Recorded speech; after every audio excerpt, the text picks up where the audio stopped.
Good evening, all, and welcome back to Dark Fears. Tonight, we journey deep into the forgotten corners of Ontario's small towns, through frozen hearts of rural communities, isolated streets buried under snow, endless stretches of forest, and places where help does not reach, to uncover 7 of the most disturbing, real, and terrifying true horror stories ever reported from these quiet towns. These are not legends or campfire tales. These are real, documented encounters from ordinary people, men and women who believed nothing could happen where they lived. Until it did. From abandoned farmhouses to silent main streets after midnight, from basements hiding secrets to disappearances that defy explanation, tonight you will hear horrors that still haunt Ontario's small towns. If you are new here, make sure to subscribe to Dark Fears for daily, true horror content that will keep you up at night. Hit that notification bell so you never miss when the darkness calls. Now, let us step into the shadows of Ontario's small towns, where civilization ends and terror begins. My name is Ethan Caldwell, and this happened when I was 26 years old. Living in a quiet Ontario town most people pass without noticing. Maple Hollow Road was the kind of place where everyone waved, doors stayed unlocked, and the loudest sound at night was the wind moving through frozen trees. I worked late shifts at a small auto shop, and every night I drove home alone just after midnight. What bothered me wasn't the darkness, it was the lights. Halfway down Maple Hollow Road sat an old farmhouse that officially belonged to no one. No mailbox, no tire tracks, no power account registered to it. And yet, every single night, one upstairs window glowed with a soft, yellow light. Always the same window. Always the same hour. At first, I told myself someone lived there quietly, avoiding town gossip. But the longer I watched that light, the more uneasy I felt. It never flickered, never dimmed. And no matter how slow I drove, I never once saw a silhouette behind the glass. That was the first sign something was wrong. Over the next few weeks, that light became impossible to ignore. No matter how exhausted I was, my eyes always drifted toward that upstairs window as I passed. I started timing it. The glow appeared at exactly 12:07 a.m. every night and vanished at 1:13 a.m. sharp. Not a minute earlier, not a second late. I asked around at work, joking at first.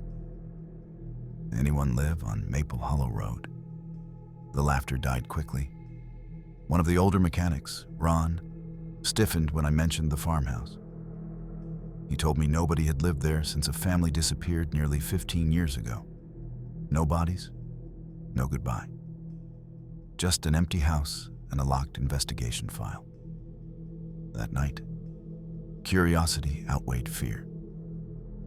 I slowed my truck and pulled over across from the property. The air felt heavier near the fence, like sound itself was being swallowed. The light glowed steadily, brighter up close. Then something moved behind the curtain. Not a person, something too tall, too still. And it felt like it was watching me back. I didn't sleep that night.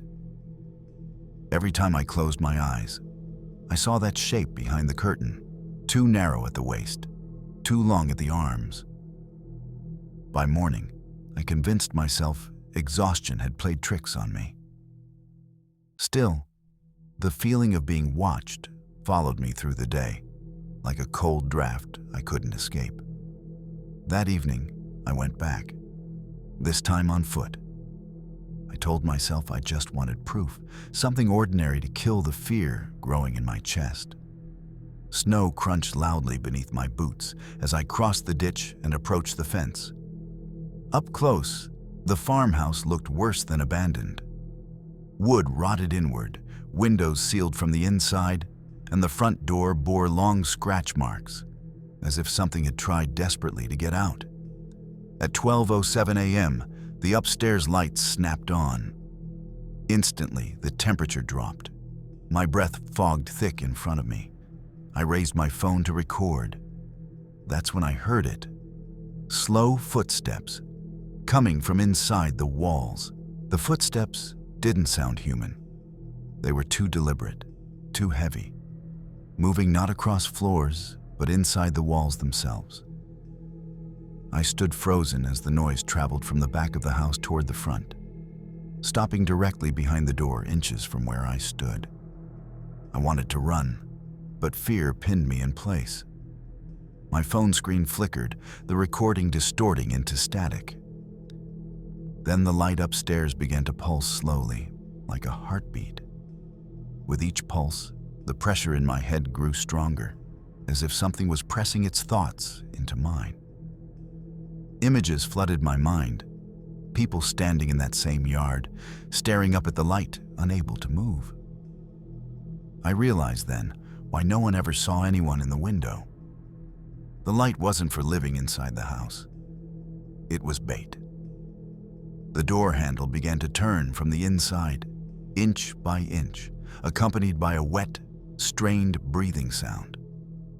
I dropped my phone and ran, not stopping until my lungs burned and the farmhouse disappeared behind the trees. For 3 days after that night, I avoided Maple Hollow Road entirely. I took longer routes home, burned extra fuel, and told my boss I needed earlier shifts. Still, the image of that door handle turning replayed in my mind on a loop. What terrified me most wasn't that something had tried to come out. It was the certainty that it had known I was there long before I approached the house. On the 4th night, just after midnight, my phone vibrated on my kitchen table. A notification from an unknown number. No message. Just a photo. It was taken from inside the farmhouse. The angle was low, as if the camera were being held at chest level by something very tall. The photo showed the road outside, my tire tracks frozen in the snow, and me standing near the fence, my face blurred, but unmistakably mine. The timestamp read 12:07 a.m. That's when I noticed the reflection in the window glass. Behind the camera, something thin and wrong, its head brushing the ceiling. I took the photo to the police the next morning. They listened politely, exchanged looks, and told me the image metadata was corrupted. No sender, no origin. One officer quietly asked if I'd been drinking. That was when I realized I was alone with this. That night, the light didn't turn on at the farmhouse. For the first time since I'd noticed it, Maple Hollow Road stayed completely dark. I should have felt relieved. Instead, dread settled deep in my chest. At 1:13 a.m., there was a knock on my front door. Slow, heavy, patient. I stood at the top of the stairs, heart hammering, staring at the shadow beneath the door. It stretched far too long, bending slightly, as if whoever or whatever stood outside wasn't built to fit human spaces. Then my porch light flicked on by itself. Through the frosted glass, I saw the same yellow glow from the farmhouse window, pulsing softly, waiting. The light hadn't disappeared. It had followed me home. I didn't answer the door. I stood frozen at the top of the stairs, counting my breaths, listening as the knocking continued. 3 slow raps, a pause, then 3 more. It never rushed. It never grew angry. That patience terrified me more than rage ever could. After several minutes, the knocking stopped. I waited, muscles screaming, ears straining for any sound. Then came something worse. Footsteps, not walking away, but circling my house. I heard them crunch through snow, stop beneath windows, linger, then move on. Every time they paused, the yellow light outside brightened, casting warped shadows across my walls. It felt like the house was being studied, measured, learned. My phone buzzed again. Another photo. This time it showed my front door from outside. The angle was too high, looking down. The caption beneath the image read only 3 words. You noticed first. The footsteps returned to the porch. The door handle twitched once, then went still. The next morning, Maple Hollow Road was swarming with police cars. Not for me, but for the neighbor 2 houses down. His name was Colin, a quiet man who worked nights like I did. Sometime after 1 a.m., he vanished. His front door was found open, porch light on, tire tracks leading nowhere. When an officer asked if I'd noticed anything unusual, my mouth went dry. I thought of the message. You noticed first. I nodded and told them about the farmhouse, the light, the photos.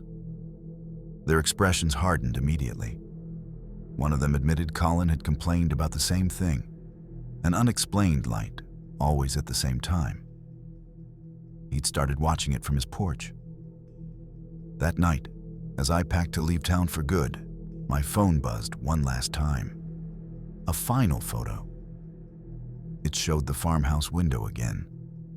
Only this time, there were 2 silhouettes standing inside the light, one tall and one that looked painfully human. I left town that night, driving under a sky that seemed heavier than usual. Every shadow on the road made my stomach knot. I tried to convince myself it was over, that leaving Ontario would leave the farmhouse behind. But deep down, I knew the light didn't belong to that house. It belonged to whoever or whatever was waiting, and it could appear anywhere. Weeks passed. I rented a small apartment in a neighboring city, thinking distance would protect me. I slept with every light on, doors locked, blinds drawn. For a while, I heard nothing. Until one morning, a delivery arrived. A small envelope with no return address. Inside was a single Polaroid of my apartment living room. The timestamp read 12:07 a.m., and in the corner of the image, just visible in the shadows, was a tall, thin figure, head scraping the ceiling.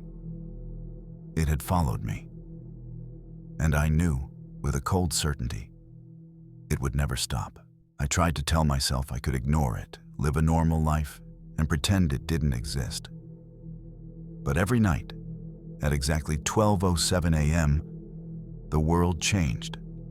Lights flickered, shadows stretched unnaturally across my walls, phones buzzed with pictures I didn't take. Doors rattled as if something were testing them. I realized that Maple Hollow Road had never been a place. It had been a warning, a beacon for something that hunts through attention, through curiosity, through noticing. And once it chooses you, distance doesn't matter. I don't drive at night anymore. I don't walk past abandoned houses. I don't even leave my apartment after dark. But every time I glance at the window and see a hint of yellow, I know it's watching. Always waiting, always patient. If you ever drive through a quiet town in Ontario and see a single yellow light in a forgotten window, do not stare. Do not slow down. Do not notice. Because if you do, it notices you first. My name is Lila Thompson, and this happened during the fall of 2018. I had moved to a small Renfrew town in Ontario to escape the chaos of the city, drawn to its quiet streets and the promise of open forests. Locals spoke little about the woods behind the outskirts, just murmurs of strange sounds and people disappearing. I laughed it off as typical small-town superstition. It started the night I went for a late walk along a trail I'd followed countless times during daylight. The air smelled damp and sharp with decaying leaves. The trees were bare, skeletal against the moonlight. I thought I heard someone whisper my name, soft as a breath, carried between the trunks. Layla. I froze, convinced it was the wind.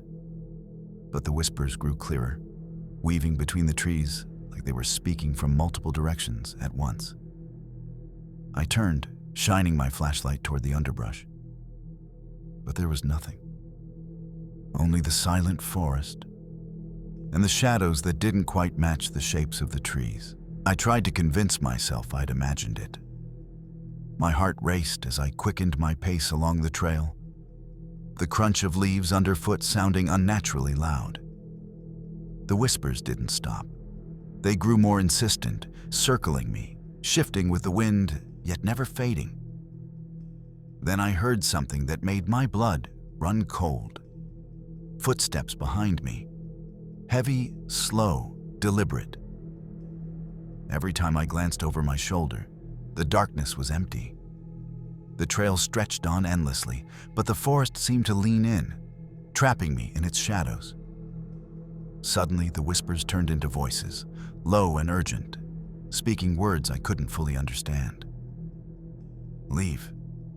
Now," they said. But the tone wasn't warning. It was pleasure, almost savoring the fear it invoked. I stumbled over a root and fell hard, scraping my hands and knees. When I looked up, I saw a dim yellow glow between the trees, faintly flickering, as if the forest itself was alive and beckoning me deeper. I scrambled to my feet, my hands slick with mud, and ran toward the flickering glow. My rational mind screamed to turn back, but an unexplainable pull kept drawing me forward. The whispers became a chorus, overlapping and echoing, each voice calling my name with a strange, hungry tone. The glow led me to a small clearing I had never seen before, though I'd walked this trail dozens of times. In the center stood an old stone well, its surface slick with moss, emitting a faint yellow light from deep within. I leaned over the edge, peering into the darkness.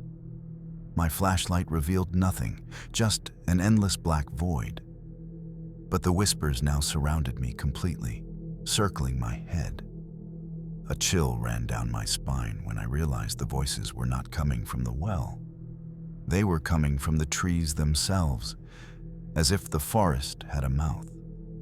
I stepped back, but the ground beneath me shifted, almost alive, and I stumbled once again, falling to my knees as the glow pulsed brighter. I couldn't take my eyes off the well. Something inside seemed to move, shifting like a shadow with too many angles, almost breathing. The whispers grew louder, pressing into my mind, repeating my name and promising something I couldn't understand, yet instinctively feared. I forced myself to step back, my legs trembling. But the forest didn't let me leave. Branches reached down like hands, scraping my shoulders and face. The path I had taken to arrive now appeared distorted, trees rearranging subtly, twisting in ways that defied reality. I was trapped. Then, from the darkness behind me, a figure emerged. It was pale and thin, standing unnaturally straight, with long arms that almost brushed the ground. Its eyes glowed faintly yellow, mirroring the light from the well. It tilted its head and whispered, no, sang, a single word that froze my blood. Join. The ground beneath me felt like it was sinking. Panic surged as I realized the forest was no longer just watching. It was swallowing. I scrambled backward, my hands clawing at the cold, wet earth, trying to put distance between myself and that figure. The whispers intensified, no longer gentle voices, but sharp, malicious murmurs, rattling my skull from every angle. I tripped over a root and fell hard, scraping my palms and knees. The pale figure glided closer without a sound, its head tilting as if studying me, measuring my fear. Suddenly, the glow from the well flared, and I caught a glimpse of movement inside, something writhing, something alive and unnatural. My heart raced, but survival instincts overrode curiosity. I ran blindly through the forest, branches slashing at my face and arms, the whispers chasing me, following my every step. After what felt like hours, I burst out onto the main road leading back to town. The whispering stopped abruptly. Silence enveloped me, but the oppressive dread lingered, heavy in my chest. I didn't dare look back, but I knew the forest hadn't released me willingly.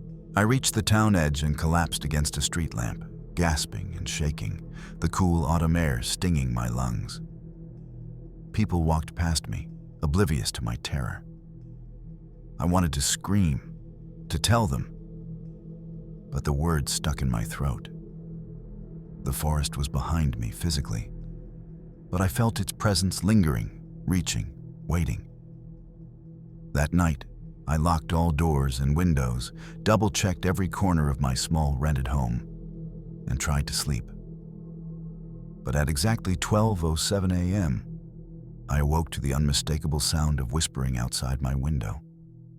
My blood ran cold. The voices were clearer than ever, calling my name in that same haunting chorus. I dared a glance outside. There, at the edge of the dim streetlight, was the pale figure, its head tilted, eyes glowing yellow, standing perfectly still. And behind it, faintly, a flicker of the same light from the forest, well, as if the woods had followed me into town. I knew then that the woods were not bound by geography. They were bound by attention, and I had given them mine. I didn't dare move. I sat frozen on my apartment couch, staring out the window at the empty street, praying it was gone. The whispers persisted, soft at first, then rising in pitch, weaving around my ears like they were inside my skull. Every shadow in the room seemed to shift, stretching longer, bending unnaturally. Hours passed, or maybe minutes. I couldn't tell. Then came a tap, soft but deliberate, at my window. My pulse slammed in my chest. I approached cautiously, inching the curtains aside. Outside, the pale figure stood motionless, but the glow from the well seemed to hover around it now, illuminating more than just its eyes. Its thin fingers tapped on the glass in rhythm with the whispers. Suddenly, I noticed footprints forming in the wet street below, appearing out of nowhere. They led toward the forest, as if the pale figure had walked straight through the street, leaving no trace in the asphalt, only a path of fear. I realized with a chill, it didn't just follow. It adapted. The next night, I couldn't sleep. Every sound in the apartment seemed magnified. The hum of the refrigerator, the creak of the floorboards, even my own heartbeat. At 12:07 a.m., the whispers returned, louder than ever, more insistent. They were no longer calling my name. They were guiding me. Compelled by terror and something worse, curiosity, I followed the voices. They led me to the basement door. I had no memory of walking, yet there I was, trembling, flashlight in hand. The door creaked as I descended, each step amplifying the whispers until they surrounded me completely. At the bottom, the air was frigid, thick with the scent of damp earth. In the corner, a faint yellow glow pulsed. It wasn't the well, yet it mirrored its light perfectly. Shadows twisted and writhed along the walls, forming shapes that resembled trees, figures, faces, impossible geometry. And then I saw it, the pale figure, kneeling, its long arms reaching toward a small pool of glowing water, whispering secrets only the forest could know. I froze, my flashlight shaking in my hands as the pale figure slowly straightened and turned its head toward me. Its glowing yellow eyes seemed to pierce directly into my soul. The whispers intensified, no longer gentle or coaxing, but harsh, urgent, almost commanding. I realized with a cold horror that the forest itself was speaking through it, and it had chosen me. The pool of light from the basement floor pulsed with a heartbeat-like rhythm. From its center, a faint mist began to rise, forming shapes. Faces twisted in silent screams, hands reaching out for me. I stumbled backward, almost tripping over the basement steps. The whispers became a chant, repeating, "Join! Join! Join!" Panic surged through me. I bolted up the stairs, the basement door slamming behind me as if the house itself had pushed me out. I didn't stop running until I reached my apartment, barricading myself inside. But even through the locked doors and drawn curtains, I could feel it. The forest waiting, patient, eternal. A presence that didn't need to be seen to terrify. Weeks passed. I moved out of Renfrew, trying to put as much distance as possible between myself and the whispering woods. Yet the whispers never fully left me. At exactly 12:07 a.m. every night, no matter where I was, I could hear them faintly, coaxing me back, reminding me that attention had consequences. I tried to rebuild a normal life, but my dreams were haunted by that pale figure, the flickering light of the forest well, and the chorus of voices whispering my name. Sometimes, in the quietest moments, I could swear I saw a faint yellow glow at the edge of my vision, a reminder that the forest had claimed a piece of me. If you ever wander through Ontario's forests late at night, and you hear a faint whisper calling your name, remember this. Curiosity is a path the woods exploit. The forest is patient. The forest is eternal. And if it notices you, it will never let you go. My name is Marcus Bell, and this happened during a summer camping trip in 2017. I had always loved the solitude of Algonquin Provincial Park, with its deep forests, crystal clear lakes, and the silence that pressed down like a heavy blanket. My friends and I had rented a small canoe and planned a weekend far from cell service and city lights. The first night was uneventful. We set up camp near a small, secluded lake that locals called Whisper Lake, though the name seemed quaint at first. The water was calm, reflecting the full moon perfectly.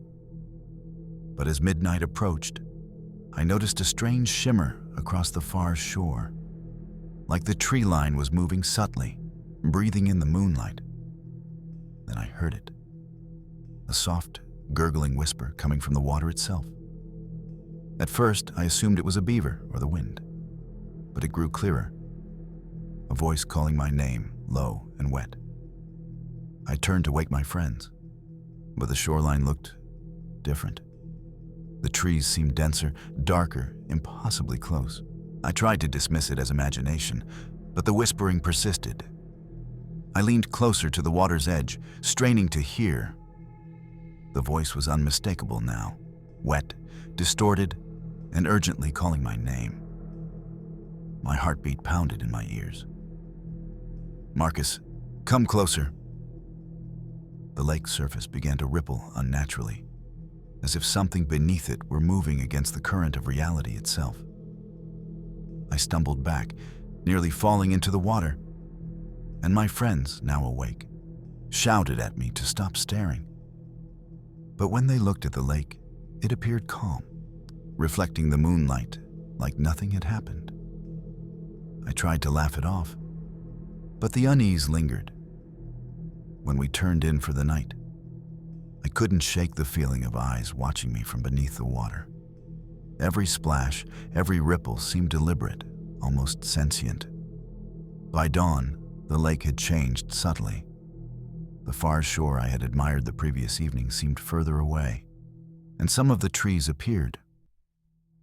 Older, warped, almost twisted toward the water. That afternoon, I couldn't shake the feeling that something was watching us. I wandered along the shoreline, trying to convince myself it was just nerves. The further I walked, the quieter the forest became. Even the birds seemed to vanish. The air felt thick, heavy, like water trapped in the trees. Then I noticed footprints in the sand. Mine, I thought at first, until I realized they led toward the middle of the lake. And they weren't fading. They were sinking into the water as if the lake itself was swallowing them. I froze, heart hammering, staring at the surface. Small ripples moved in unnatural patterns, converging toward a single point. A faint, greenish-yellow glow began to rise from the water. The lake didn't just reflect light, it produced it. From the depths came a soft, wet whisper. "Marcus." The voice was desperate, pleading, and somehow filled with malice. I ran back to camp, splashing through the wet sand, but the lake's glow seemed to follow me, creeping along the shoreline as if alive. That night, sleep was impossible. Every time I closed my eyes, I saw the lake glowing, the ripples forming shapes. Faces screaming silently, hands reaching upward, pleading for help. My friends tried to calm me, but I could tell they were uneasy too. The forest felt different, more oppressive, as if it had grown overnight. At exactly 12:07 a.m., the whispers returned, louder and clearer than before. I could hear footsteps in the water, splashing softly yet echoing unnaturally. I grabbed my flashlight and shone it across the lake. The beam hit the far shore, and I froze. Trees that were solid hours ago now appeared twisted, warped, their trunks bending toward the water as if leaning in to listen. Then I saw movement in the middle of the lake. Something pale, humanoid, and impossibly thin rose slowly from the glowing water. Its eyes reflected the light of the moon, cold and unblinking. I stumbled backward, heart pounding, realizing that the lake had been waiting, and it had chosen me first. I stumbled backward, tripping over rocks and sand, my flashlight tumbling into the water. The pale figure remained perfectly still, rising slowly from the lake, its long limbs dripping and distorted, eyes glowing with a sickly yellow light. The whispers surged, overlapping now in dozens of voices, repeating my name in a wet, urgent chorus. My friends shouted for me to run, but fear froze us all. The lake's surface began to bubble violently, forming shapes that seemed humanoid, clawing at the air, then disappearing back into the depths. I realized with horror that the lake wasn't natural. It was alive, aware, and it hungered. I turned and ran blindly toward the forest edge, branches tearing at my clothes, roots tripping my feet. Behind me, the pale figure glided across the water, moving faster than any human could, following me relentlessly. Even as I left the shoreline, I could feel its presence, like a weight pressing into my back. Its gaze locked onto me, patient and eternal. We didn't stop running until we reached the nearest ranger station, gasping, soaked, and trembling. The park was empty, eerily silent, as if the forest itself had swallowed any sign of life. The rangers listened to our story with polite concern, jotting down notes. But their eyes betrayed disbelief, or perhaps knowledge of something they couldn't say aloud. That night, back in town at a motel, I thought the nightmare was over. I tried to sleep, but at exactly 12:07 a.m., my phone buzzed. A single photo had appeared on my camera roll, taken with no memory of capturing it. It was the lake, from the middle, glowing greenish yellow. And in the reflection, I saw the pale figure, standing in the water, staring directly at me, its eyes piercing through the lens like it could reach across miles. I knew then the lake hadn't been contained by geography. It followed attention, choosing those who dared to look too closely. And once it had chosen, there was no escape. The following night, I couldn't resist checking the lake again, though every instinct screamed against it. I drove back toward the edge of the park, careful to keep the lights low. The forest loomed like a wall of shadow, and the lake, from a distance, already seemed wrong. It pulsed faintly under the moonlight, a sickly green-yellow glow that seemed to breathe. As I parked and stepped toward the shoreline, I noticed the water moving unnaturally, forming shapes that resembled human figures kneeling, their heads bowed as if worshiping something in the depths. The whispers returned, soft and wet, caressing my ears, calling my name with hunger. I felt the coldness of the lake reach out, like water wrapping around my ankles, holding me in place. Then I saw it. The pale figure rising again, taller this time, arms longer, stretching unnaturally. Its head tilted toward me as it whispered, "You cannot leave. Not yet." I stumbled backward, realizing the lake's hunger was patient but inevitable, and my curiosity had chained me. I fell to my knees at the water's edge, heart hammering, my flashlight trembling in my hand. The pale figure moved closer, gliding effortlessly over the ripples, and I could see now that its limbs were impossibly thin, unnaturally jointed, almost like the lake itself had shaped it. The whispers crescendoed into a chorus of demands. "Come, join, forever." My friends, who had stayed behind in the car, screamed my name. But the sound was muffled, distant as if underwater. The air around the lake thickened, wet with the scent of decay and cold mud. I looked down at the water and caught my own reflection, but it wasn't alone. Hundreds of faint faces swirled beneath the surface, screaming silently, reaching toward me with translucent hands. The pale figure extended one long arm, and the water responded, pulling me toward the lake's center. I realized, with terror, that the lake didn't just claim the living. It collected the curious, storing them in its depths forever. I tried to scramble backward, my hands digging into the wet sand, but the ground beneath me felt strangely unstable, as if the lake itself was pulling at my feet. The pale figure's yellow eyes never blinked, fixed on me with a patience that was unbearable.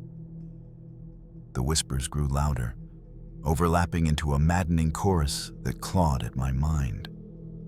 I reached for my flashlight, shining it across the lake. The glow revealed dozens of faint silhouettes rising from the water, pale and humanoid, arms outstretched, bodies contorted. They floated just above the surface, moving slowly toward the shoreline. I realized with horror that the lake was not confined by distance. The moment it chose you, it could extend its reach, bending reality to draw you in.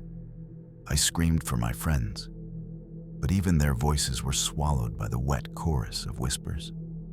I stumbled backward, heart racing, and fell against a tree, the ground trembling slightly beneath me, as if warning me I was too close. The lake had claimed my attention, and now it wanted everything. I ran blindly, the whispers following, echoing in my skull. Every step toward my car felt like wading through thick water. Yet when I turned back, the lake appeared calm, almost peaceful, its greenish-yellow glow subdued but still watching. I never dared to look too long. Back in town, sleep came in fractured bursts. Every night at 12:07 a.m., my dreams were invaded by rippling water, glowing eyes, and the chorus of faces beneath the surface. My friends refused to return to the lake after that night, but I knew it wasn't gone. It followed attention, curiosity, obsession, anyone who dared watch for too long. Years later, I still receive photos from my own camera, taken with no memory of clicking the shutter. Each shows the lake glowing faintly in the distance. In some, I see the pale figure, closer than I remember, eyes fixed on me. The lake doesn't forgive curiosity, and once it notices you, it will never let you go. My name is Jenna Harper, and this happened during a solo road trip through Ontario in the summer of 2019. I was driving late at night, exhausted, when I spotted a small, dimly lit motel along a deserted stretch of Kawartha Lakes. The neon sign flickered weakly, and though the parking lot was nearly empty, it seemed inviting. Desperation overrode caution. The receptionist was an elderly man with pale skin and an unsettlingly quiet demeanor. He didn't ask for ID or much information, just handed me a key for room 7 and smiled faintly, too wide for his age. The hallway leading to my room smelled of damp carpet and a faint metallic tang I couldn't identify. The lights flickered intermittently, and though no one else was around, I felt eyes following me as I walked. Once inside, I unpacked quickly, but a strange silence settled over the motel. No cars, no insects, no distant voices, just an oppressive stillness. And then I heard it. A soft, deliberate tap from the ceiling above. Like someone walking slowly across the floor, I froze, listening. The tapping continued. Slow, deliberate, methodical, moving above me from one end of the ceiling to the other. I knocked lightly on the floor, but it stopped. Silence returned, heavy and unnatural. I tried to convince myself it was the old building settling, but my gut told me otherwise. As I unpacked, I noticed a small door in the corner of the room I hadn't seen before. It was slightly ajar, revealing a dark crawl space behind it. I could hear the faint sound of breathing, shallow, measured, like someone watching from within. My instincts screamed to leave, but exhaustion and curiosity kept me rooted. I called the front desk, but the line was dead. Even my cell phone had no signal. The tapping started again, this time synchronized with a low whispering I could barely make out. "Jenna, come closer." I realized with a shiver that the motel wasn't abandoned. It was waiting. Waiting for someone like me. I couldn't stop staring at that corner door.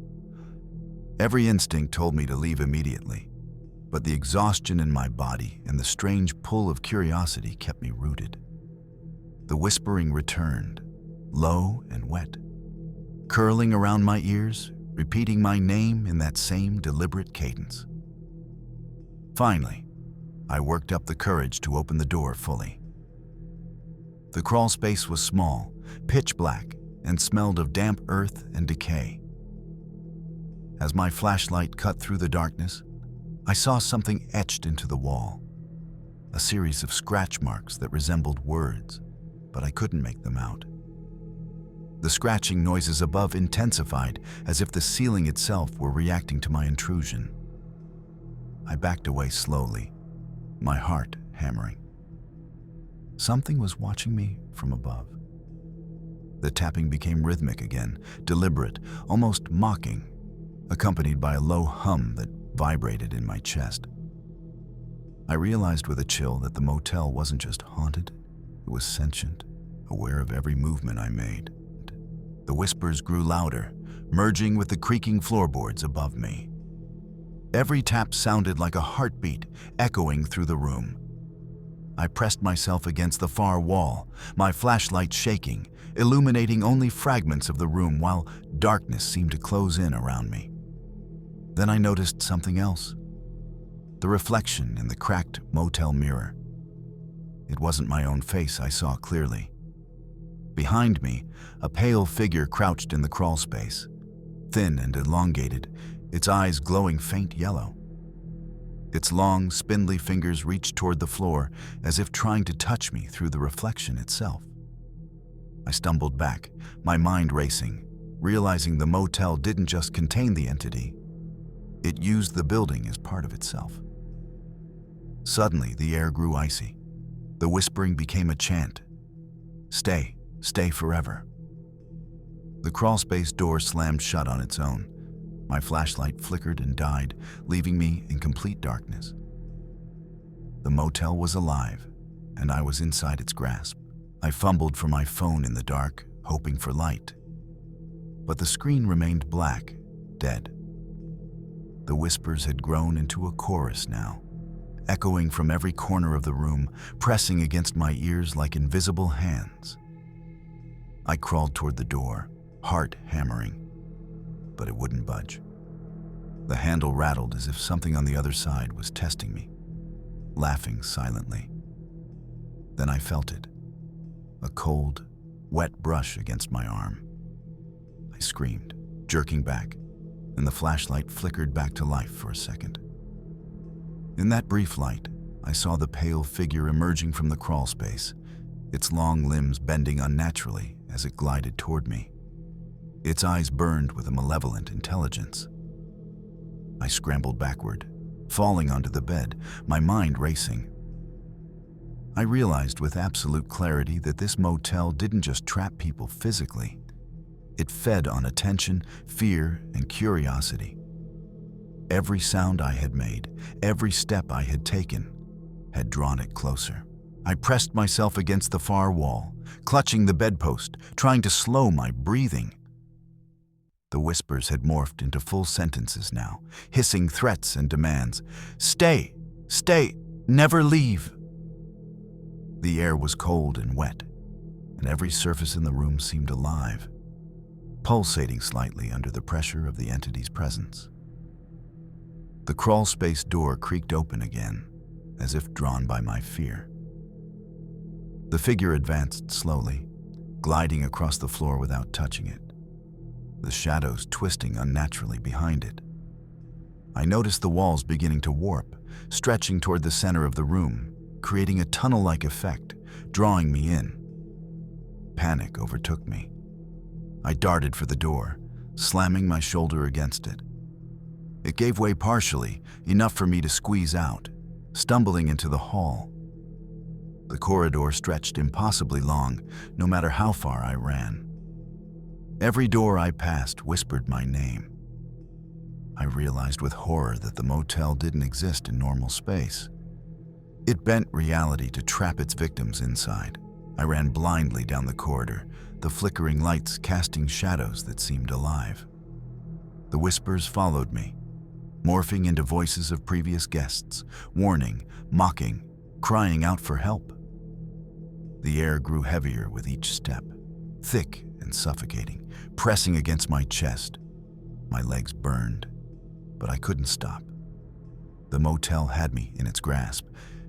The pale figure emerged again at the far end of the hall, gliding smoothly, its limbs stretching impossibly long, eyes locked on mine. The walls twisted further, the hallway seeming to bend and elongate with every second. The rooms I passed were filled with shadows and faces pressed against doors and windows, staring silently at me. I realized then that every room contained a fragment of the motel's victims, trapped and twisted into its architecture. I stumbled, nearly falling, and the figure drew closer. The whispering grew urgent. Do not leave. Belong. I forced myself upright, knowing that whatever this motel was, it fed on those who dared to look too closely. I reached a stairwell and darted down the steps, hearing the scraping of limbs across the floor above me, each tap echoing like a heartbeat. The whispering was deafening now, a chorus of names, cries, and commands, wrapping around me like a noose. The air was icy, each breath visible, forming faint clouds in the dark. At the bottom, the lobby stretched impossibly wide, far larger than I remembered. The neon sign from outside glowed faintly through the front windows, but the parking lot was gone, replaced by endless dark space that seemed to extend into the void. The pale figure appeared at the center, its limbs bending in unnatural angles, waiting. Its eyes burned, glowing yellow, and the whispers merged into a single chilling sentence. You cannot leave. Not tonight. Not ever. I realized with terror that the motel was alive, reshaping reality to trap anyone who entered. Every escape I attempted would lead me further into its endless corridors, feeding its hunger for fear and curiosity. I ran blindly through the warped lobby, my heart hammering, every step echoing unnaturally in the impossible space. The pale figure glided behind me, moving without making a sound, its elongated limbs stretching across the floor like dark, living shadows. The whispers had turned into urgent commands. Stay, belong, never leave. They clawed at my mind, pressing me toward the center of the motel, toward the figure. I tried every exit, the front door, side doors, even the stairwell I had come down. But each led me back into the lobby, stretching endlessly, walls shifting to trap me. The air was icy, damp, and smelled faintly of decay and rust. I realized with dawning horror that the motel wasn't just haunted. It was a predator, alive and aware, and I had become its latest prey. The figure extended one hand toward me. My instincts screamed to resist, but the whispers promised a strange safety in surrender. I felt the oppressive force pulling me forward, unstoppable, inevitable. I collapsed to the floor, desperate, and for a moment, everything went silent. The whispers stopped, replaced by a low, resonant hum that vibrated through the walls and floors. The pale figure loomed over me, its glowing yellow eyes fixed, unblinking. And I realized it had been waiting not just for me, but for my fear. With a surge of adrenaline, I scrambled to my feet and ran blindly toward a faint light at the edge of the lobby. The front doors, once unreachable, now appeared before me. I slammed through them and found myself outside. The parking lot was real again, quiet, empty, moonlight reflecting off the asphalt. I ran to my car without looking back. Even now, years later, I can't drive through Kawartha Lakes without feeling a weight on my shoulders, a presence at the edge of my vision. The motel didn't follow me physically. It doesn't need to. It feeds on curiosity, fear, and memory. Once it chooses you, it never truly lets go. My name is Ethan Crowley, and this happened during the winter of 2018. I had just moved into a small rented house on Redstone Road, a secluded stretch on the outskirts of a tiny Ontario town. The house was old, creaking with every gust of wind and surrounded by dense forest. The locals had warned me that the road was quiet for a reason, but I laughed it off. The first night was deceptively peaceful. Snow fell softly, muffling the world outside. But as I was getting ready for bed, I heard faint scratching sounds coming from the attic. I paused, heart quickening, and listened. The scratches were deliberate, rhythmic, like nails tracing across the wooden beams above. I called out, "Hello?" But no answer came. Only the sound of the scratches continued, growing more insistent. I tried to tell myself it was mice, or maybe the old wood settling. But the rhythm was too controlled, too deliberate to be anything natural. I decided to investigate the attic the next morning. The stairs creaked under my weight, each step echoing through the house. The door to the attic was small, old, with peeling paint and a rusted latch. I hesitated, feeling a chill crawl up my spine, but pushed it open. Inside, the attic was cramped, filled with old furniture covered in dusty sheets. Everything seemed normal at first. But then I noticed the walls. Strange scratch marks covered them, deep, deliberate, not made by animals. They formed patterns that almost looked like symbols, jagged lines that seemed to twist when I looked away. As I stepped closer, I felt a sudden cold gust brush past me, carrying with it a whisper. "Leave. Now." My breath caught in my throat. The scratches seemed fresh, almost bleeding into the dust. Something in that attic was alive, aware of my presence, and it did not want me there. That night, I couldn't sleep. Every creak of the old house felt amplified. Every gust of wind sounded like footsteps pacing above me. Around midnight, I heard it again. The scratching, deliberate and slow, moving across the attic floor. My heart raced as I realized it was no longer random. It was following a pattern, almost like it was circling the attic, hunting for me. I grabbed a flashlight and slowly climbed the stairs, gripping it like a weapon. The attic door groaned as I pushed it open. This time, I saw it, faint but unmistakable, a shadow moving across the beams. It wasn't fully visible, just a twisted, humanoid silhouette, limbs too long, movements jerky and unnatural. The scratching stopped the moment I shone my light toward it. But then the whispering began, soft at first, growing steadily. "You shouldn't be here. Leave." I stumbled back, nearly tripping, heart pounding. It felt like the house itself was alive, and the attic was the epicenter of its attention. The next day, I tried to rationalize everything. I told myself it was my imagination, stress, or maybe an animal trapped in the attic. But the marks on the walls told a different story. Fresh scratches seemed to appear overnight, forming new symbols I hadn't seen before. My phone even malfunctioned, flickering with static when I tried to take photos. That night, the scratching returned with greater intensity, accompanied by footsteps pacing in the hallway below. I grabbed a baseball bat and cautiously descended the stairs, my flashlight trembling in my hand.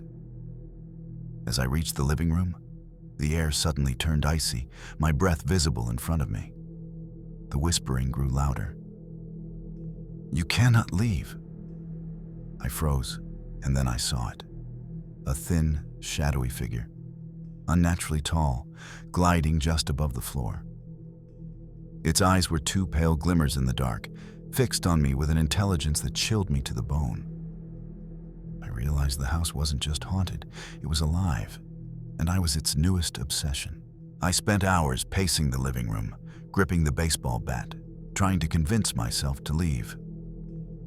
But every time I approached the door, a low whispering echoed behind me. "Stay. Stay with us." It wasn't just the figure now. It felt like the entire house was aware of my presence, pressing in from all sides. The walls seemed to pulse faintly, vibrating with anticipation. I made the mistake of returning to the attic. The door creaked open slowly, and a gust of icy air slammed against my face. The shadowy figure was perched atop a beam, limbs unnaturally twisted, eyes fixed directly on me. Scratches spread across the walls, forming new symbols that pulsed like veins. I heard faint footsteps behind me, except no one was there. The house had a rhythm, and I was now part of it, a participant in its living nightmare. Fear overwhelmed me, but I couldn't turn away. Every instinct screamed to flee, yet I felt compelled to stare into the darkness. The house wanted my attention, and it was winning. I backed out of the attic, my hands shaking, heart hammering like a drum. The whispering had escalated into a chorus, chanting my name in wet, guttural tones. The stairs creaked underfoot, and I realized the house was guiding me, manipulating my movements, forcing me toward the living room. As I stumbled into the room, the figure glided toward me, moving impossibly fast for its size. Its elongated fingers reached out, but never touched the floor, as if it floated just above reality. The walls seemed to close in, bending inward slightly, whispering in unison, "You belong here."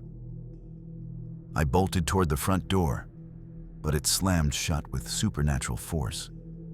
Windows rattled, snow swirling violently outside, as if responding to the entity's presence. I screamed, pounding on the door, and the whispers intensified, circling my head, surrounding me. The house was alive, intelligent, feeding on my terror. and I understood that escape wouldn't come easily. I sank to the floor, gripping the baseball bat like a lifeline, my chest heaving. The figure glided closer, its limbs bending in impossible angles, casting jagged shadows that danced on the walls. The whispering became a low, guttural chant that vibrated through the house itself, echoing off the ceiling and walls. Every heartbeat felt amplified, matching the rhythm of the entity's movement. I scrambled to the front door, yanking on the handle with all my strength. It budged slightly, but then slammed back against me with a force that sent me sprawling. The house groaned, the wooden beams bending as if alive, pressing down on me. I could feel the cold brush of the figure's presence circling, waiting for my next move. In that moment, I realized the house didn't just want me scared. It wanted me trapped, part of its collection, a permanent resident in its twisted, living architecture. And yet, I refused to surrender. Desperate, I ran toward the staircase, praying for an exit, my flashlight beam flickering across warped walls and twisted furniture. The whispers followed relentlessly, now chanting my name in overlapping, echoing tones, pushing me forward and downward simultaneously. The air was icy, carrying the metallic tang of decay, and the floorboards beneath my feet seemed to pulse with the house's malevolence. At the bottom of the stairs, the living room had changed again. The furniture had shifted, creating a labyrinth that funneled me toward the center. There, the pale figure waited, motionless yet terrifyingly alive, eyes glowing faintly in the dark. The whispers coalesced into one chilling command. "You cannot leave. You are ours now." I realized that no matter where I ran, the house would follow, bending space and time to keep me inside. Redstone Road wasn't just haunted. It was alive, a predator that thrived on fear, and I had become its newest prey. I darted toward a faint glimmer of moonlight coming through a side window, hoping it was a way out. The figure glided silently behind me, moving faster than it should have been able to, limbs bending in impossible, jagged angles. The whispers had merged into a deafening chorus of demands.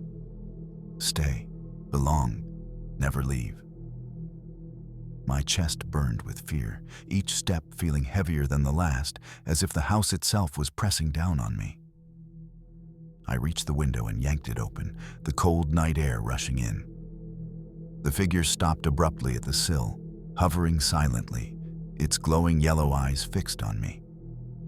For the first time, I noticed faint scratches along its elongated fingers, like they had been marking the world, claiming it as theirs. My instincts screamed to escape, and I climbed out onto the snow-covered ground, stumbling into the forest beyond. Even as I ran, I knew the house wasn't defeated. It had claimed my attention, and that was enough for it to continue feeding on me. I ran blindly through the forest, snow crunching underfoot, heart hammering, the whispering now replaced by a suffocating silence. When I finally stopped to catch my breath, I looked back. The house stood there as if nothing had happened, perfectly still, windows dark. Yet I knew better. Its presence lingered, a cold, unseen weight pressing on my mind. Even weeks later, every time I closed my eyes, I saw the figure gliding through my dreams, limbs stretching impossibly, yellow eyes piercing the darkness. My phone sometimes captured strange shadows in photos. Unexplained scratches appeared on walls, and I constantly felt watched. Redstone Road wasn't just a road, and the house wasn't just a building. It was alive, intelligent, and patient. It didn't need to chase you, it simply waited, knowing curiosity and fear would bring you back. Once it knows your name, it never forgets. My name is Lena Thompson, and this happened during a solo canoe trip in the summer of 2020. I had been exploring the northern stretches of Algonquin Lake, looking for solitude and quiet reflection. On the third day, as the sun dipped low and mist began to rise from the water, I spotted a small cabin along the shoreline, partially hidden behind thick pine trees. It looked abandoned, the wooden exterior weathered and gray, the windows dark. I paddled closer, curiosity pulling me in despite a faint unease. As I landed and stepped onto the dock, I noticed footprints in the mud. Fresh, but strangely small and elongated, almost like they belonged to something inhuman. The door to the cabin creaked slightly in the wind, beckoning me inside. I hesitated, but exhaustion and curiosity got the better of me. The air felt unnaturally heavy, and the lake itself seemed to hold its breath. Whatever had been here was gone, but it hadn't left entirely. I stepped onto the creaking wooden floor of the cabin. Dust hung thick in the air, and every board groaned beneath my weight. The interior was sparse: a small table, 2 chairs, and a fireplace filled with cold ashes. Yet something felt wrong. The room was too silent, too still. My footsteps echoed unnaturally, and I could swear I heard something shuffling behind me, though the cabin was empty. Then I saw it.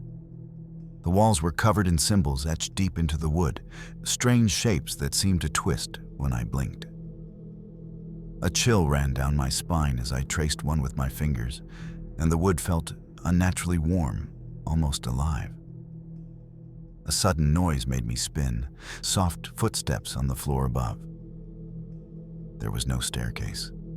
My heart thumped as I realized the cabin itself was shifting, changing subtly, as if preparing me for something I wasn't meant to see. I backed away from the walls, my flashlight trembling in my hand, the carved symbols seeming to pulse faintly in the dim light. Then I heard it, a whisper, soft but deliberate, carrying across the cabin.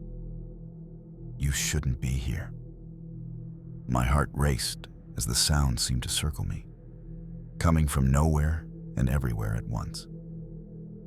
I moved toward the fireplace for some sense of grounding, only to notice that the ashes had shifted. In the center of the hearth, something had been etched into the ash in the same strange symbols on the walls. I dropped to my knees to study it, and that's when I felt it.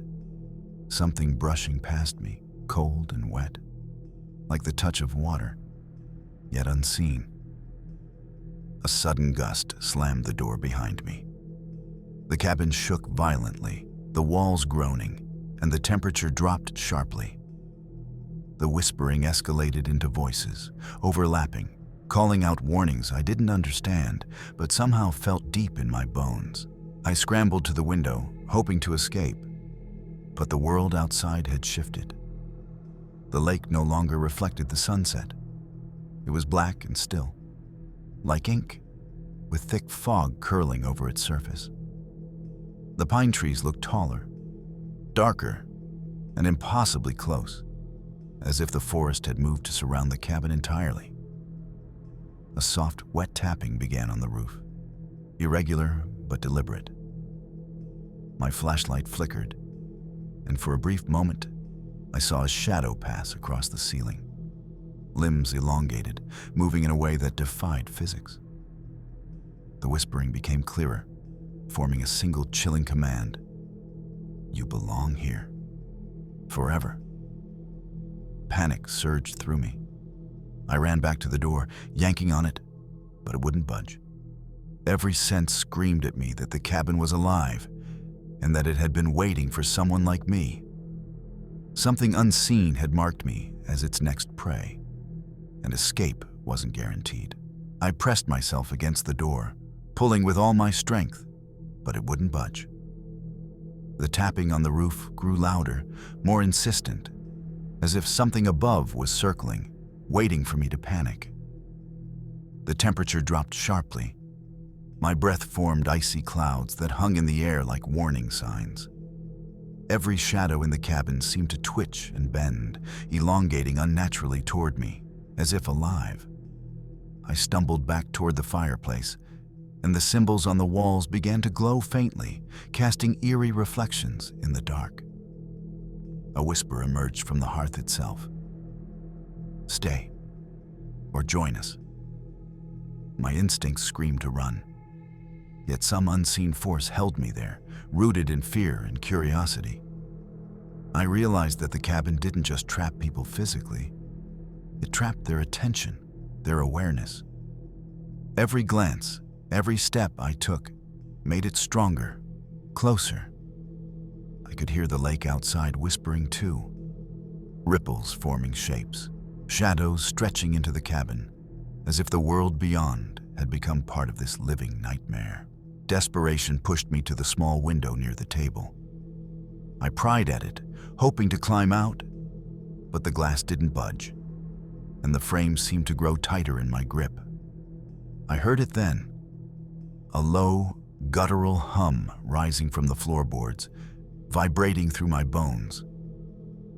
The cabin itself seemed to pulse, breathing in rhythm with my fear, alive with intent. I stumbled backward into the corner, shivering, flashlight quivering in my hands. Then I saw it. A shadow detached itself from the wall, forming a humanoid figure with limbs that bent at impossible angles. Its eyes were faintly luminous, fixated on me. The whispers converged into one chilling message. "You are ours now. Forever." I realized with clarity that escape would require more than strength. The cabin didn't allow you to leave. It forced you to belong. Every instinct screamed survival, yet I understood I was already trapped, a pawn in its dark, living design. Panic clawed at me as I backed into the corner, my flashlight casting shaky beams across the walls. The figure loomed closer, its limbs bending and stretching unnaturally, shadowy forms crawling along its edges. The carved symbols on the walls now glowed brighter, pulsing like a heartbeat in rhythm with my own terror. I could hear the lake outside lapping violently against the shore.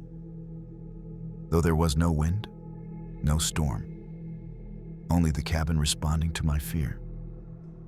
A voice, deep and hollow, echoed from every corner at once. "You cannot leave. You are ours." My skin crawled as the air thickened, making it hard to breathe. I stumbled forward, nearly falling over the table, and noticed the floorboards had shifted, creating a pathway toward the hearth. It was as if the cabin itself was guiding me, forcing me toward the center, toward something I couldn't yet see but instinctively feared. The sense of being watched pressed in from all sides. I realized the cabin wasn't just a location, it was alive, and I was ensnared completely. With trembling hands, I reached the hearth. The symbols etched into the ash now glowed a dull crimson, pulsating in a rhythm that matched the whispering voices. The figure hovered just above the floor, limbs stretched at impossible angles, eyes faintly luminous, watching my every move. The room seemed to warp, the walls bending inward as though breathing. I tried to back away, but the cabin's energy pressed against me like a physical weight. The whispers escalated into a deafening chorus. "Stay. Belong. Never leave." My mind raced. I had to act, had to escape. But every route I considered dissolved before me. The window seemed impossibly small, the door impossibly heavy. Even the floor seemed alive, trembling with anticipation. Then I understood. The cabin didn't merely trap bodies. It trapped attention, fear, and willpower. It fed on those who dared to step inside, reshaping reality to bend them to its dark intent.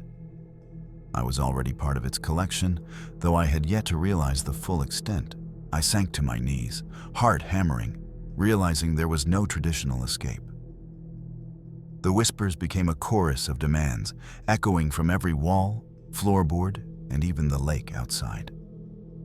"Stay. Forever." The figure moved closer, gliding across the warped floor, limbs twisting in impossible ways, eyes glowing faintly like embers in the dark. Every instinct screamed to run, yet my body was frozen, paralyzed by the oppressive presence that seemed to radiate from every corner of the cabin. I glanced at the window once more. Outside, the fog had thickened, the lake appearing black and bottomless. The trees seemed impossibly tall, reaching down like claws. The cabin itself pulsed with life, shifting subtly as if it were breathing, its very walls alive and aware of me. I knew then that the cabin didn't just exist on the lake, it controlled it. Every sound, every shadow, every heartbeat was its domain.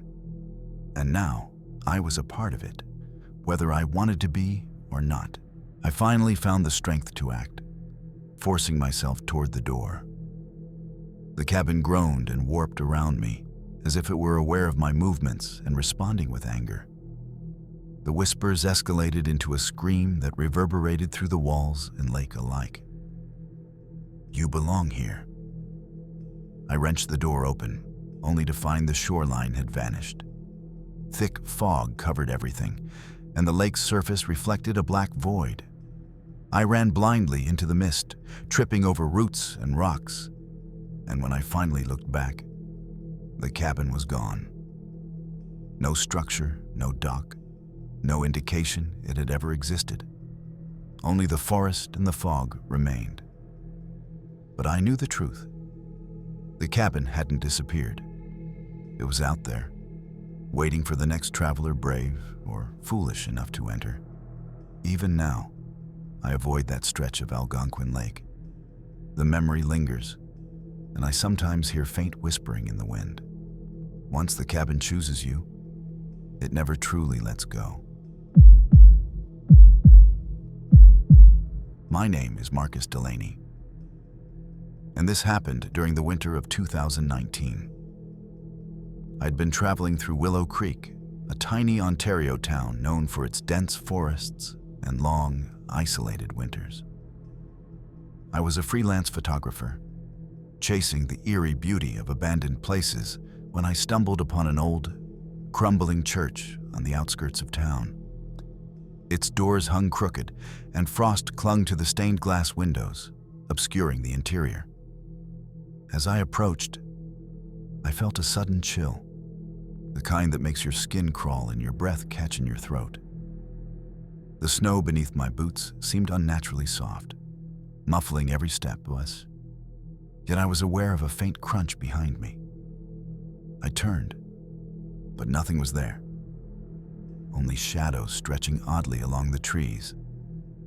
The moment I stepped inside the church, a sense of being watched gripped me. The air smelled damp and metallic, and the long, narrow aisles seemed to stretch farther than they should.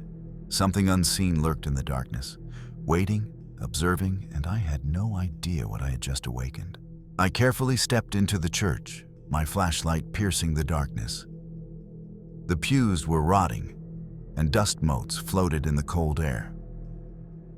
At first, it seemed empty, but then I noticed the shadows along the walls. They weren't static.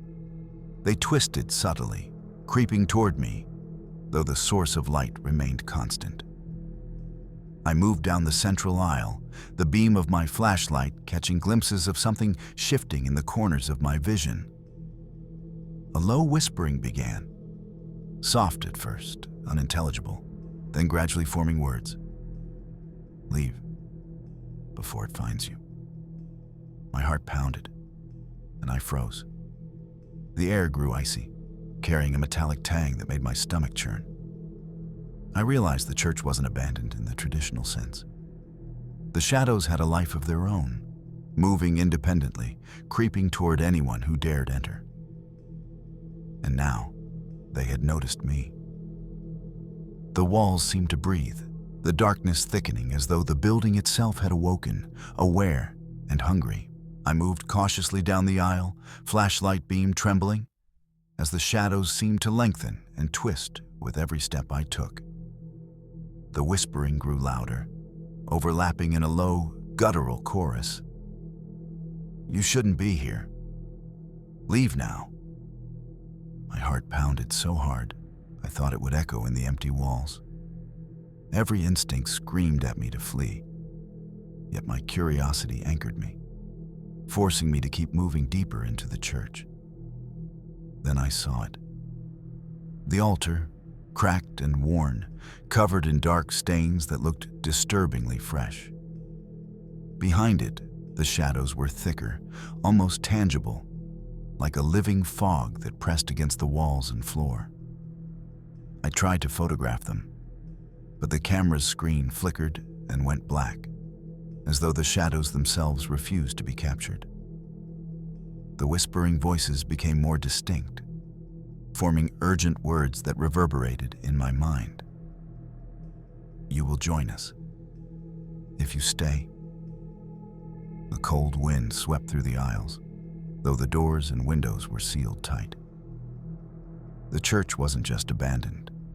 It was alive, feeding on fear.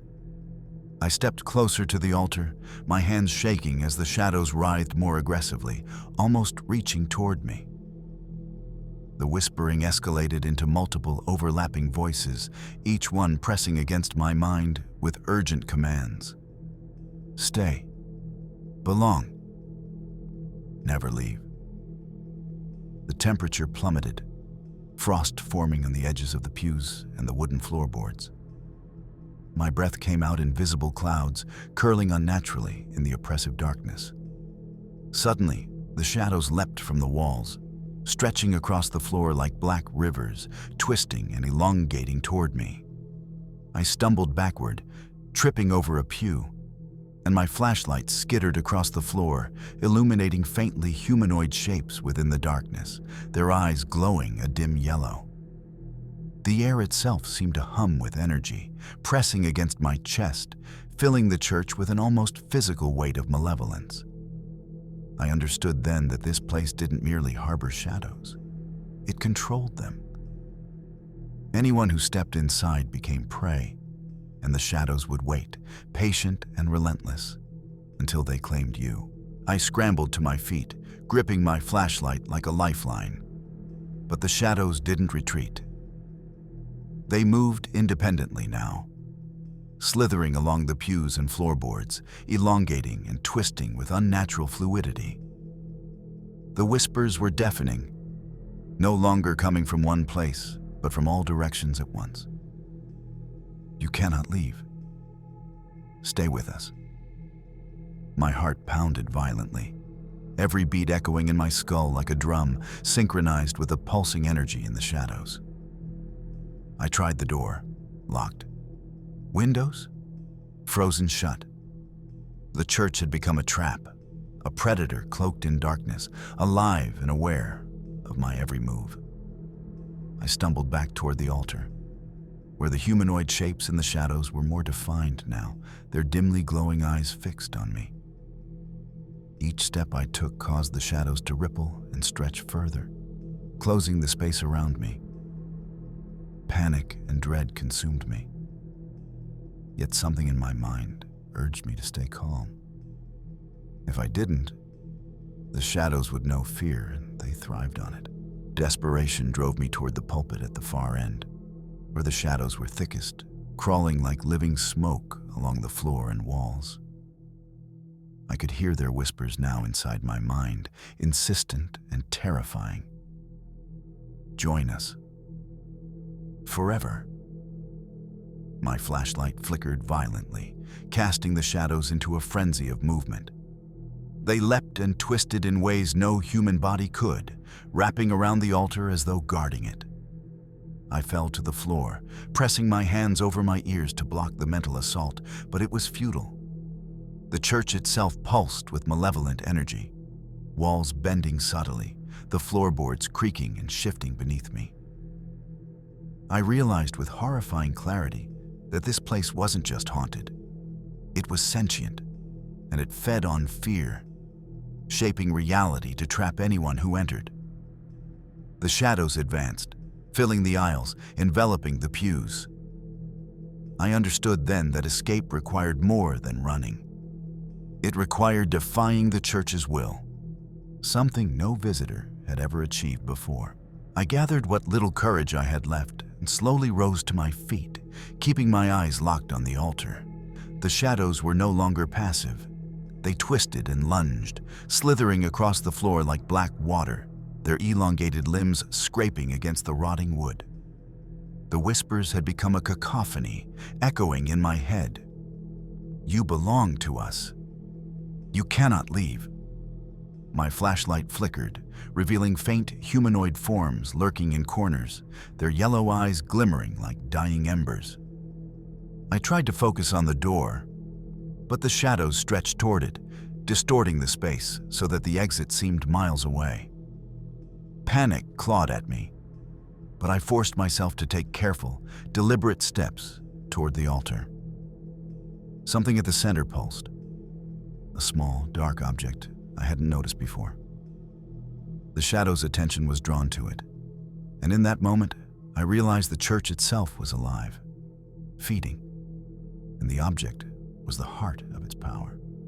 Every instinct screamed to run, yet the pull of curiosity and survival kept me moving forward. I approached the altar cautiously, my hands trembling. The pulsing object was dark, jagged, almost organic, radiating a cold energy that made the hair on my arms stand on end. The shadows circled around it, moving in synchronized patterns, whispering in unison. Claimed, claimed, claimed. I realized that the church's power emanated from this object, and everything I had witnessed, the shifting walls, the creeping shadows, was an extension of its will. The floor beneath me trembled as if alive, and the shadows lunged toward me, testing my resolve. I forced myself to step closer, knowing instinctively that confronting the object might be my only chance to survive. The air was thick with the metallic scent of blood and the cold tang of fear. Each step felt like a battle against gravity and the will of the building itself. The church seemed to watch, to calculate, anticipating my every movement.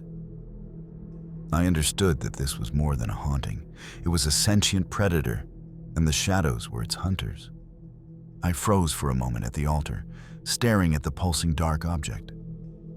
The shadows surged around it like living water, elongating and writhing with unnatural fluidity. My mind screamed to flee, but my body refused. The whispers had become deafening, filling the church with a chorus of demands.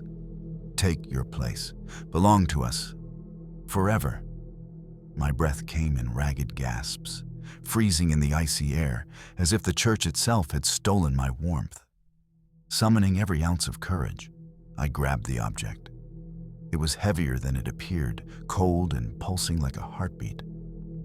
The shadows reacted violently, twisting into horrifying shapes, screaming in silence. The building groaned, walls bending subtly as if the church were alive and aware that I had dared touch its power. For the first time, I felt a spark of control. If I could carry this object outside, perhaps I could break its hold. But the shadows weren't finished, moving faster, closing in, their eyes fixed on me with predatory intelligence. I bolted toward the door, clutching the pulsing object, the shadows surging behind me like living smoke. Every step felt heavier, the floorboard groaning beneath me as if resisting my escape. The whispers had transformed into a single, echoing command. Return. Belong. Forever. My vision blurred as icy wind swirled around the room, the walls stretching and twisting in impossible angles. Finally, I reached the entrance and shoved the door open. The snow-covered night outside greeted me like salvation, and I stumbled onto the frozen ground, breathless, heart hammering. I didn't stop running until the church disappeared behind the misty tree line, its dark presence lingering only in my mind. Even now, I can feel it watching. The shadows follow me in dreams, and every winter night in Ontario, when the wind whistles through the trees, I hear faint whispers calling my name. Willow Creek's church wasn't just abandoned. It was alive, and it never forgets those who enter. As the shadows of Willow Creek fade into memory, we are reminded that Ontario's small towns are not always what they seem. From abandoned cabins on misty lakes to churches alive with creeping darkness, each story we've shared tonight proves one terrifying truth. The ordinary world hides horrors beyond comprehension, and curiosity can lead even the strongest minds into unimaginable terror. These were not legends, tales for campfires, or fictional scares. Every encounter you've witnessed was reported by real people, ordinary residents who stepped into places where help does not reach and found themselves face to face with forces that defy explanation. From vanishing figures in snowy forests to rooms that shift and breathe, tonight's 7 stories showcase the chilling reality that fear can live in even the quietest towns, waiting for those who dare to uncover it.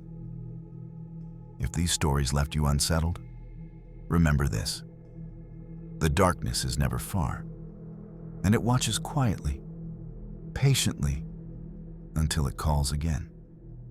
Thanks for watching. This was Dark Fears.